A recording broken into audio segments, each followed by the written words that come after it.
ये कहानी है एक ऐसे विशालकाय और ताकतवर दिखने वाले बैल जोरन की, जिसका दिल एक छोटे बच्चे जैसा मासूम था। जहां बाकी सारे बैल लड़ाई करके ताकतवर बनना चाहते थे, वहीं जोरन को फूलों की खुशबू में खो जाना ज्यादा पसंद था। वो घंटों शांत बैठकर फूलों को देख सकता था, लेकिन उसकी दुनिया ऐसी जगह थी जहां फूलों और शांति की कोई अहमियत नहीं थी, क्योंकि वो रहता था स्पेन के मशहूर बैल ट्रेनिंग सेंटर कासा ब्रावियो में, जहां हर बैल को सिर्फ एक ही चीज सिखाई जाती थी, लड़ना। यहाँ छोटे छोटे बछड़ों को बचपन से बुल फाइटिंग के लिए तैयार किया जाता था। हर दिन उन्हें अखाड़े में उतारा जाता, उनकी ताकत परखी जाती और सिखाया जाता कि जो सबसे ज्यादा ताकतवर होगा वही एक दिन चैंपियन ट्रक में बैठकर रिंग तक पहुंचेगा। उन्हीं बछड़ों में एक था रेक्सार। वो सबसे ज्यादा घमंडी था और खुद को बाकी सबसे बेहतर समझता था। उसका सपना था कि वो अपने पिता वारकॉन की तरह मशहूर चैंपियन बने। वारकॉन पूरे कासा ब्रवियो के सबसे ताकतवर बैलों में से एक था। इसी वजह से रेक्सार हर वक्त बाकी बछड़ों का मजाक उड़ाता रहता था, खासकर जोरन का, क्योंकि उसे लगता था कि फूलों को पसंद करने वाला बैल कभी असली फाइटर नहीं बन सकता। एक दिन सुबह सुबह बाकी सारे बछड़े ट्रेनिंग कर रहे थे। कोई एक दूसरे को धक्का मार रहा था, कोई अपने सींगों की ताकत दिखा रहा था, लेकिन जोरन हमेशा की तरह मैदान के किनारे उगे छोटे छोटे फूलों के पास बैठा था। वो आंखें बंद करके उनकी खुशबू महसूस कर रहा था। तभी रेक्सार अपने दोस्तों कारो और ब्लिट्ज के साथ वहां पहुंचा। वो हंसते हुए बोला, देखो, हमारा माली फिर फूलों के बीच बैठा है। बाकी सब जोर जोर से हंसने लगे। जोरन ने उनकी तरफ देखा भी नहीं। तभी रेक्सार ने आगे बढ़कर उसके पसंदीदा फूल को अपने खुर से कुचल दिया। जोरन तुरंत खड़ा हो गया। उसने पहली बार गुस्से में उसकी तरफ देखा और बोला, अगर ताकतवर होने का मतलब किसी की खुशी छीनना है तो मैं कभी ताकतवर नहीं बनना चाहता। ये सुनकर रेक्सार और जोर से हंस पड़ा। वो बोला, तू कभी बैल कहलाने लायक नहीं बनेगा। तभी दूर से एक भारी ट्रक की आवाज सुनाई दी। पूरे मैदान में एकदम सन्नाटा छा गया। सबकी नजरें गेट की तरफ चली गईं। वहां चैंपियन ट्रक आ चुका था। यही वो ट्रक था जो चुने गए बैल को बुल फाइटिंग के लिए ले जाता था। रेक्सार की आंखों में चमक आ गई। वो गर्व से बोला, आज मेरे पिता को ही चुना जाएगा। जोरन ने मासूमियत से पूछा, उन्हें कहाँ ले जाते हैं? रेक्सार ने जवाब दिया, रिंग में, जहाँ सिर्फ असली बैल जाते हैं। कुछ ही देर बाद बड़े बैलों को अखाड़े में उतारा गया। उनमें जोरन के पिता ड्रेवन भी थे। ड्रेवन ताकतवर होने के साथ साथ शांत और समझदार बैल थे। वो जानते थे कि उनका बेटा बाकी सब जैसा नहीं है, लेकिन उन्होंने कभी उसे बदलने की कोशिश नहीं की। मुकाबला शुरू हुआ। अखाड़े में धूल उड़ने लगी। भारी शरीरों की टक्कर से पूरा मैदान गूंज उठा। ड्रेवन और वारकन के बीच जबरदस्त लड़ाई हुई। दोनों बहुत ताकतवर थे, लेकिन आखिर में ड्रेवन ने शानदार चाल चलते हुए वारकन को हरा दिया। तभी मशहूर मटडोर वलेरियो खड़ा हुआ। उसने ड्रेवन की तरफ इशारा किया और उन्हें चुन लिया। पूरा मैदान तालियों से गूंज उठा। मुकाबले के बाद ड्रेवन अपने बेटे के पास आए। वो खुश थे, लेकिन जोरन उदास था। उसने पूछा, क्या आपको जाना जरूरी है? ड्रेवन ने प्यार से उसका सिर छुआ और बोले, हर बैल का सपना होता है रिंग में उतरना। जोरन ने धीरे से कहा, लेकिन मेरा सपना नहीं। ड्रेवन मुस्कुराए और बोले, अभी तुम छोटे हो, जब बड़े हो जाओगे तब समझोगे।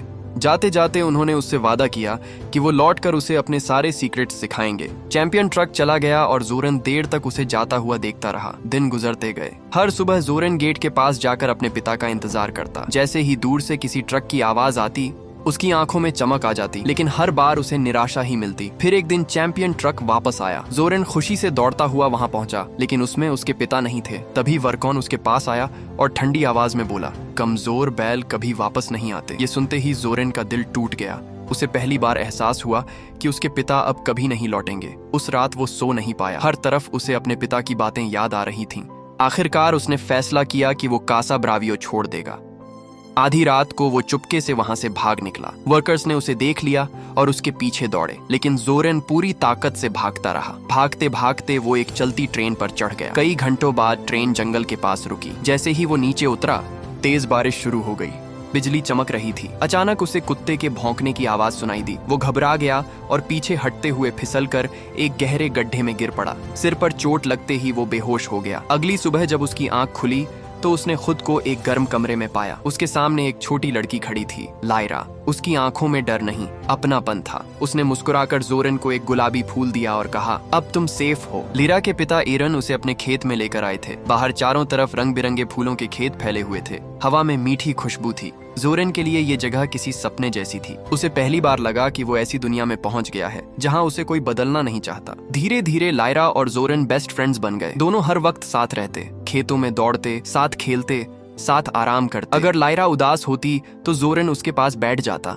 अगर वो खुश होती तो वो भी खुशी से उछलने लगता। समय गुजरता गया, लायरा बड़ी हो गई और जोरेन एक विशाल हट्टा कट्टा बैल बन गया। उसका शरीर बेहद ताकतवर था, लेकिन दिल अब भी पहले जैसा मासूम था। एक दिन फ्लावर फेस्टिवल आने वाला था। लायरा बहुत एक्साइटेड थी। उसने जोरेन से कहा कि वो उसके लिए सबसे सुंदर बुके लेकर आएगी, लेकिन इरॉन ने उसे साथ ले जाने से मना कर दिया। उन्होंने कहा कि अब वो बहुत बड़ा हो चुका है, लोग उसे देखकर डर जाएंगे। लायरा उदास होकर चली गई।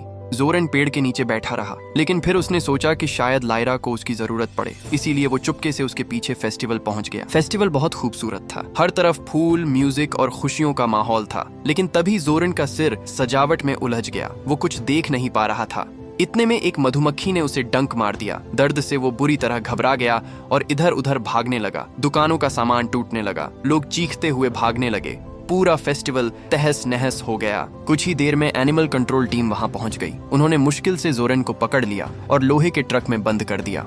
लायरा रोती रही, लेकिन कुछ नहीं कर सकी। जब ट्रक रुका और दरवाजा खुला तो जोरेन का दिल बैठ गया, क्योंकि वो फिर उसी जगह खड़ा था जहां से वो सालों पहले भागा था, कासा ब्रावियो। उसे यकीन नहीं हो रहा था कि उसकी जिंदगी फिर उसी मोड़ पर लौट आई है, और यहीं से उसकी जिंदगी का सबसे मुश्किल चैप्टर शुरू होने वाला था। जैसे ही ट्रक का दरवाजा खुला, उसने बाहर निकलने की पूरी कोशिश की। वो जोर जोर से लोहे की दीवारों पर सींग मारने लगा, लेकिन ट्रक बहुत मजबूत था। तभी वहाँ के मालिक मोरवाक ने अपने आदमियों को उसे शांत करने का इशारा किया और उसके पास एक बकरी को छोड़ा, जिसका नाम लूमा था। कासा ब्रावियो में उसका काम था नए बैलों को शांत करना और उन्हें ट्रेनिंग के लिए तैयार करना। शुरुआत में जोरेन उसकी किसी बात पर ध्यान नहीं देता। उसका दिमाग सिर्फ लायरा के पास लौटने पर लगा था। लेकिन लूमा धीरे धीरे उससे बात करती है और उसे समझाती है कि यहाँ जितना ज्यादा गुस्सा करेगा उतनी ही मुश्किलें बढ़ेंगी। काफी देर बाद जोरेन थोड़ा शांत होता है। फिर लूमा उसे बाकी बैलों के पास ले जाती है। जैसे ही दूसरे बैल उसे देखते हैं, सब हैरान रह जाते हैं। उन्हें यकीन ही नहीं होता कि ये वही छोटा सा फूलों वाला बछड़ा है जो सालों पहले यहाँ से भाग गया था। अब जोरेन एक विशाल हट्टा कट्टा बैल बन चुका था। उसका शरीर देखकर कोई भी डर जाए। तभी वहाँ रेक्सार आता है। वो अब पहले से कहीं ज्यादा ताकतवर और गुस्सैल हो चुका था। उसकी आंखों में वही पुराना घमंड था। वो मुस्कुराकर कहता है, मुझे लगा था तू कभी वापस नहीं आएगा। जोरेन शांत आवाज में जवाब देता है, मुझे भी नहीं पता था कि मैं फिर यहाँ लौटूंगा। रेक्सार उसकी तरफ घूरते हुए कहता है, अब जब तू लौट आया है तो लगता है आखिरकार मुझे अपनी बराबरी का कोई मिला है। लेकिन जोरेन साफ कह देता है कि वो यहाँ लड़ने नहीं आया। ये सुनकर रेक्सार हंस पड़ता है। उसके लिए जोरेन अब भी वही कमजोर बैल था। लूमा उसे बड़े बाड़े में ले जाती है जहाँ बाकी बैल रहते थे। वहीं उसकी मुलाकात पुराने साथियों कारो, ब्लिट्स और आर्गस से होती है। उस रात लूमा उसे एक छोटा सा गिफ्ट देती है, एक म्यूजिकल फ्लावर टॉय। वो कहती है कि यहाँ सरवाइव करना है तो खुद को बदलना होगा। लेकिन जोरेन उस टॉय को देखते हुए बस लायरा को याद करता रहता है। उसे पहली बार एहसास होता है कि वो उससे कितना दूर आ चुका है। रात गहराने लगती है। तभी वहाँ 3 छोटे चूहे आते हैं, निक्स, डोरी और पीको। वो खाना चुराने आए होते हैं। पहले उन्हें लगता है कि जोरेन उन्हें कुचल देगा, लेकिन वो मुस्कुराकर कहता है कि वो किसी को नुकसान नहीं पहुंचाता। धीरे धीरे उनकी उससे दोस्ती हो जाती है। अगली सुबह कासा ब्रावियो में हलचल मच जाती है। खबर मिलती है कि मशहूर मटाडोर वलेरियो आने वाला है। वो अपनी फाइनल फाइट के लिए सबसे ताकतवर बैल चुनने आ रहा था। मोरवाक सभी बैलों को अखाड़े में उतार देता है। जैसे ही मुकाबला शुरू होता है, सारे बैल एक दूसरे पर टूट पड़ते हैं। हर तरफ धूल उड़ने लगती है, लेकिन जोरेन किसी से नहीं लड़ता। वो बस खुद को बचाने की कोशिश करता है। तभी रेक्सार चालाकी से कारो को वलेरियो की तरफ देखने पर मजबूर कर देता है। वलेरियो को देखते ही कारो डर के मारे कांपने लगता है और बेहोश होकर गिर पड़ता है। जोरेन तुरंत उसकी मदद के लिए दौड़ता है। इस चक्कर में बाकी बैल उससे टकराकर गिर जाते हैं। वलेरियो ये देखकर गुस्सा हो जाता है। वो मोरवाक से कहता है कि इन बैलों में ताकत तो है, लेकिन हुनर नहीं। क्योंकि कारो अब लड़ने लायक नहीं बचा था, मोरवाक उसे कसाईखाने भेजने का फैसला कर लेता है। बेचारा कारो खुश होकर सोच रहा था कि शायद उसे चुन लिया गया है। जोरेन ये देखकर बहुत दुखी होता है। वो रेक्सार से कहता है कि ये सब उसकी वजह से हुआ, लेकिन रेक्सार ठंडी आवाज में जवाब देता है, यहाँ सिर्फ 2 रास्ते हैं, रिंग या मौत। उस रात जोरेन को लायरा की बहुत याद आती है। उसे अपने फूलों के खेत याद आते हैं। दूसरी तरफ लायरा भी उसे बहुत मिस कर रही होती है। अगले दिन ट्रेनिंग के दौरान आर्गस उदास बैठा होता है। वो जोरेन को बताता है कि उसे ठीक से दिखाई नहीं देता, इसलिए वो कभी जीत नहीं पाएगा। जोरेन उसके बाल ऊपर कर देता है और पहली बार आर्गस साफ साफ दुनिया देख पाता है। वो खुशी से झूम उठता है। धीरे धीरे बाकी बैल भी जोरेन की अच्छाई को समझने लगते हैं। इसी दौरान लूमा उसे समझाती है कि अगर यहाँ बचना है तो कम से कम दिखावे के लिए लड़ना सीखना होगा। वो उसे बुल फाइटिंग को डांस की तरह सिखाने लगती है। तभी सामने खड़े घोड़े उसका मजाक उड़ाने लगते हैं और बात बढ़ते बढ़ते एक फनी डांस कंपटीशन तक पहुंच जाती है। कुछ देर के लिए माहौल हल्का हो जाता है, लेकिन जोरेन के मन में सिर्फ एक ही बात थी, यहाँ से भागना। वो अपने दोस्तों को बाहर की दुनिया के बारे में बताता है, फूलों के खेतों के बारे में, लायरा के बारे में और आजादी के बारे में। शुरू में कोई उसकी बात पर भरोसा नहीं करता। तभी निक्स, डोरी और पीको बताते हैं कि कासा ब्रवियो के पीछे एक पुराना रास्ता है जिससे भागा जा सकता है। सब मिलकर प्लान बनाते हैं और रात होने का इंतजार करते हैं। आधी रात को सब चुपके चुपके आगे बढ़ते हैं। रास्ते में उन्हें मोरवाक के घर के अंदर से गुजरना पड़ता है। तभी जोरेन की नजर एक बड़े कमरे पर पड़ती है। वो अंदर जाता है और वहाँ जो देखता है उसे देखकर उसके पैरों तले जमीन खिसक जाती है। दीवारों पर बहुत सारे बैलों के सींग टंगे हुए थे। उनमें उसे अपने पिता ड्रेवन के सींग भी दिखाई देते हैं। उस पल उसे पूरी सच्चाई समझ आ जाती है। उसके पिता कभी लौटे ही नहीं थे, क्योंकि रिंग में जाने वाला कोई भी बैल जिंदा वापस नहीं आता। उसकी आंखों में आंसू आ जाते हैं, लेकिन उसी पल उसके अंदर एक नई ताकत जागती है। अब वो सिर्फ खुद के लिए नहीं बल्कि अपने सभी दोस्तों को बचाने के लिए लड़ने वाला था। वो बाकी सब बैलों को सच्चाई बताता है। पहले तो कोई यकीन नहीं करता, लेकिन जब वो सब खुद वो सींग देखते हैं तो सबके होश उड़ जाते हैं। अब उन्हें समझ आता है कि कासा ब्रावियो उनके लिए ट्रेनिंग सेंटर नहीं बल्कि मौत का इंतजार करने वाली जगह है। सभी वहाँ से भागने के लिए तैयार हो जाते हैं, लेकिन तभी रेक्सार उनके सामने आ जाता है। वो अब भी मानने को तैयार नहीं था। उसे लगता था कि एक दिन वो रिंग जीतकर वापस आएगा। जब जोरेन उसे रोकने की कोशिश करता है तो रेक्सार गुस्से में उस पर हमला कर देता है। दोनों के बीच जबरदस्त लड़ाई शुरू हो जाती है। जोरेन लड़ना नहीं चाहता था, लेकिन मजबूरी में उसे जवाब देना पड़ता है। लड़ाई के दौरान रेक्सार का एक सींग टूट जाता है। उसी वक्त वहाँ खड़ा वलेरियो ये सब देख लेता है। वो जोरेन की ताकत देखकर मुस्कुराता है और उसे अपनी फाइनल फाइट के लिए चुन लेता है। रेक्सर भी अब अपने टूटे सींग के साथ चुप बैठा था। पहली बार उसके चेहरे पर घमंड की जगह डर दिखाई दे रहा था। तभी जोरेन उसके पास गया और बोला कि अभी भी वक्त है, वो सबके साथ भाग सकता है। रेक्सर कुछ पल चुप रहा, फिर धीमी आवाज में बोला कि उसने पूरी जिंदगी जीतने का सपना देखा था, लेकिन अब उसे समझ आ रहा है कि वो सपना झूठा था। तभी अचानक कसाई खाने की तरफ से आवाज आती है। सब देखते हैं कि कारो अब भी जिंदा है और मदद के लिए चिल्ला रहा है। जोरेन तुरंत उसकी तरफ दौड़ता है। वहाँ एक बड़ी मशीन चालू हो चुकी थी और कारो धीरे धीरे उसकी तरफ खींचता जा रहा था। जोरेन पूरी ताकत से उसे बचाने की कोशिश करता है, लेकिन मशीन बहुत भारी थी। तभी रेक्सार पहली बार बिना सोचे उसकी मदद के लिए आगे आता है। वो अपने टूटे हुए सींग की परवाह किए बिना मशीन के गियर्स में उसे फंसा देता है। मशीन रुक जाती है और कारो बच जाता है। उसी वक्त बाकी बैल भी वहां पहुंच जाते हैं। अब सबको समझ आ चुका था कि अगर आज नहीं भागे तो कभी नहीं बच पाएंगे।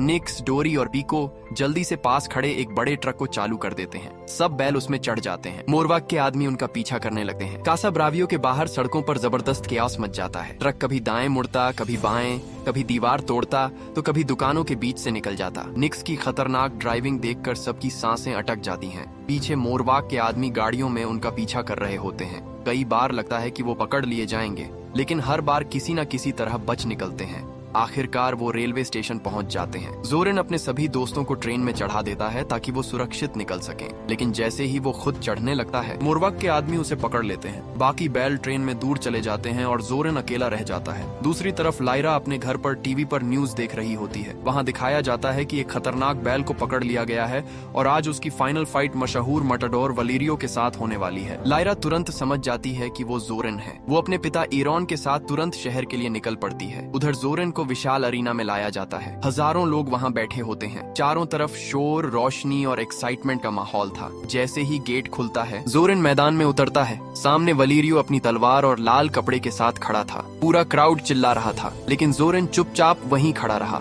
उसने हमला नहीं किया। वलेरियो उसे उकसाने की कोशिश करता है। वो बार बार लाल कपड़ा घुमाता है, उसके पास आता है, उसे छेड़ता है, लेकिन जोरेन बस शांत खड़ा रहता है। इससे क्राउड कंफ्यूज हो जाता है। तभी वलेरियो के हेल्पर्स पीछे से भाले चुभाकर उसे गुस्सा दिलाने की कोशिश करते हैं। दर्द से जोरेन इधर उधर भागता है। तभी वलेरियो का लाल कपड़ा उसके सींग में फंस जाता है। वलेरियो उसे खींचने की कोशिश करता है, लेकिन जोरेन एक झटके में उसे हवा में उछाल देता है। पूरा अरीना सन्न रह जाता है। वलेरियो गिरते गिरते बचता है। अब वो सच में गुस्से में आ जाता है और पूरी ताकत से जोरेन पर हमला करने लगता है। लेकिन जोरेन उसके हर वार से बचता जाता है। ये देखकर ऑडियंस को फाइट मजेदार लगने लगती है। लोग तालियां बजाने लगते हैं। तभी एक वार में वलेरियो उसकी टांग पर चोट कर देता है। दर्द से जोरेन गुस्से में आकर उसे अपने सींगों पर उठा लेता है। पूरा क्राउड डर के मारे खड़ा हो जाता है। सबको लगता है कि अब वलेरियो मारा जाएगा, लेकिन तभी जोरेन की नजर अरीना में गिरे एक छोटे से फूल पर पड़ती है। उसे देखते ही उसकी आंखों के सामने लायरा, फूलों के खेत और अपने शांत दिनों की यादें घूम जाती हैं। उसका गुस्सा पल भर में शांत हो जाता है। वो धीरे से वलेरियो को नीचे उतार देता है, फिर खुद अरीना के बीचों बीच बैठ जाता है। उसकी आंखों में कोई नफरत नहीं थी, सिर्फ शांति थी। वो बिना कुछ किए ये साबित कर देता है कि ताकत का मतलब हिंसा नहीं होता। पूरा अरीना एकदम शांत हो जाता है। तभी लायरा और एरॉन वहां पहुंच जाते हैं। लायरा जोर से उसका नाम पुकारती है। जोरेन उसकी आवाज सुनते ही उसकी तरफ देखता है। वलेरियो आखिरी बार तलवार उठाकर उसकी तरफ बढ़ता है, लेकिन तभी ऑडियंस जोर जोर से चिल्लाने लगती है, उसे मत मारो। धीरे धीरे पूरा क्राउड जोरेन के सपोर्ट में खड़ा हो जाता है। लोग तालियां बजाने लगते हैं। बच्चों से लेकर बूढ़ों तक हर कोई उसकी मासूमियत और अच्छाई से इमोशनल हो चुका था। वलेरियो कुछ पल के लिए रुकता है, फिर वो अपनी तलवार नीचे कर देता है और पीछे हट जाता है। ये देखकर लायरा दौड़कर अरीना में आती है और जोरेन से लिपट जाती है। दोनों की आंखों में आंसू होते हैं। पूरा क्राउड उन पर फूल बरसाने लगता है। तभी जोरेन के बाकी दोस्त भी वहां पहुंच जाते हैं। मोरवाक अब कुछ नहीं कर सकता था। लोगों के सामने उसे सब बैलों को छोड़ना पड़ता है। आखिरकार जोरेन अपने सभी दोस्तों के साथ लायरा के फूलों वाले खेत में लौट आता है। अब वहां सब आजादी से रहते हैं। इसी खूबसूरत पल के साथ कहानी खत्म होती है। अगर आपको वीडियो पसंद आई हो तो इसे लाइक जरूर करें, अपने दोस्तों के साथ शेयर करें और ऐसे ही मजेदार मूवी एक्सप्लेनेशंस के लिए चैनल को अभी सब्सक्राइब कर लें।